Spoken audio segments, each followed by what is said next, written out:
মালয়েশিয়ার শ্রমবাজারে নতুন সুযোগ।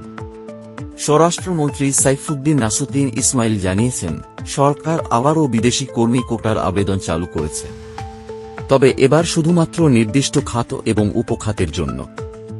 এই উদ্যোগের মাধ্যমে সর্বোচ্চ 24,67,756 জন বিদেশি কর্মী নিয়োগ দেওয়া হবে। বাংলাদেশি শ্রমিকদের জন্য এটি হতে যাচ্ছে এক বড় সুযোগ।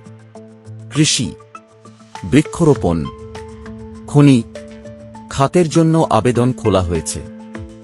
এছাড়া পরিষেবা খাতের অধীনে পাইকারি ও খুচরা, ওয়্যারহাউস, সিকিউরিটি, স্ক্র্যাপ ধাতু, রেস্তোরাঁ, লন্ড্রি, কার্গো হ্যান্ডলিং এবং ক্লিনিং সার্ভিসেও কর্মী নেওয়া হবে। কনস্ট্রাকশন সেক্টরে শুধুমাত্র সরকারি প্রকল্পে কর্মী নেওয়া যাবে। আর ম্যানুফ্যাকচারিং সেক্টরে কেবল নতুন বিনিয়োগ করা প্রতিষ্ঠানগুলো আবেদন করতে পারবে। মন্ত্রী স্পষ্ট করে বলেছেন, Tom, Dick and Harry system আর নেই। মানে আগে যেমন এজেন্ট বা যে কেউ আবেদন করতে পারত, এখন আর তা সম্ভব নয়।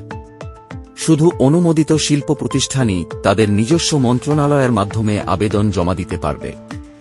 যৌথ কমিটি 2026 সালের মধ্যে ধাপে ধাপে 10 লক্ষ্যমাত্রা পূরণের কাজ করবে।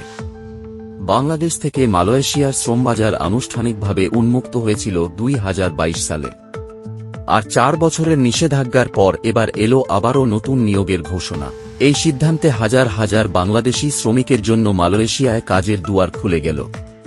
25 লাখ কর্মী নেবে মালয়েশিয়া, বড় সুযোগ বাংলাদেশিদের জন্য। আপনারা কি মনে করেন তাহলে ভাগ্যের চাকা ঘুরবে বাংলাদেশি শ্রমিকদের? এরকম আরও আপডেট পেতে সাবস্ক্রাইব করুন নিউজ বাই সোহাগ।